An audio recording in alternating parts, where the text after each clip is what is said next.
The typical person going about their life is haunted. Not haunted like in campfire stories by the spirits of dead people. No, they are haunted by ghosts of fear, which follow them around their day-to-day lives, periodically popping out to shout, "Boo!" scaring the person back into their lives of mediocrity and familiarity. There are 6 common ghosts which haunt people. Each individual is possessed to varying degrees by each one throughout their life.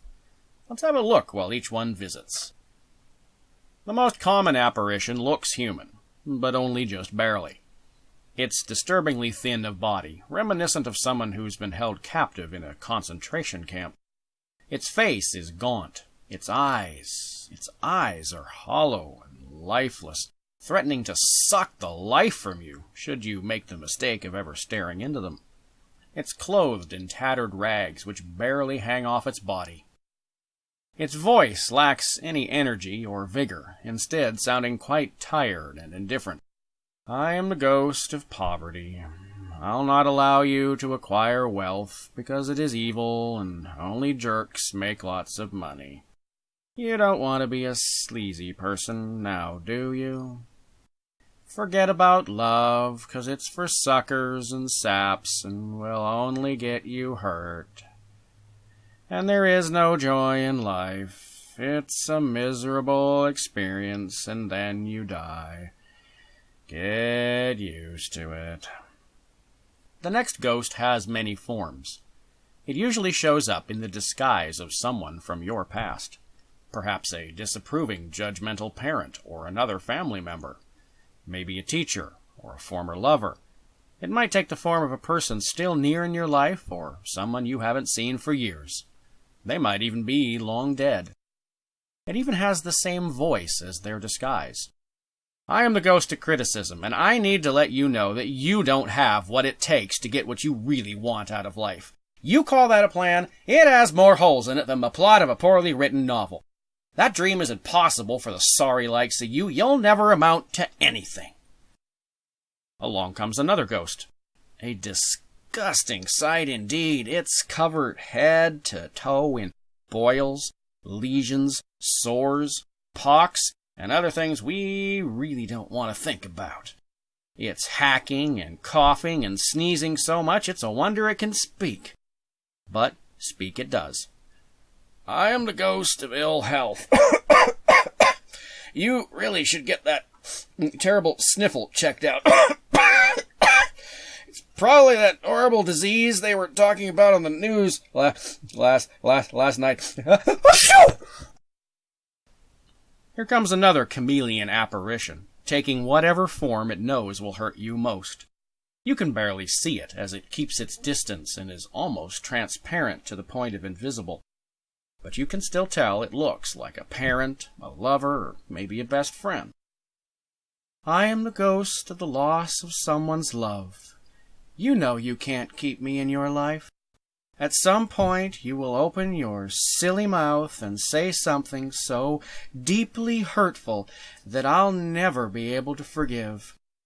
I'll be gone, and you will be alone. Just keep your mouth shut, and don't try anything risky. Up ahead is another ghostly figure, hunched far over, moving at molasses speed as it pushes a walker. It turns very slowly towards you.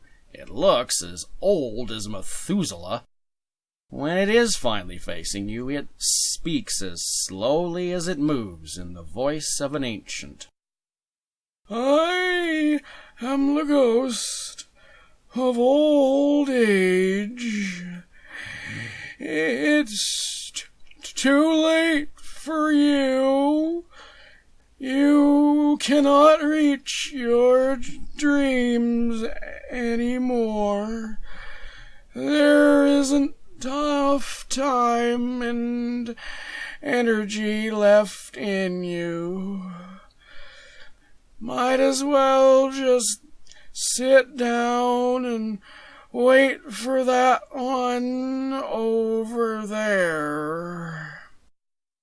It's pointing at a figure dressed in a full-length black robe, carrying a long-handled scythe. This grim reaper points at you with a skeletal hand and announces, I am the ghost of death. You shall not escape me, for all men die. You may be too young to acknowledge me now, but with every passing year I shall become stronger. You may be old when the time comes, or you may not be. It does not matter. I always win in the end. When you listen to the ghosts and buy into their propaganda, they grow larger and stronger and more difficult to resist.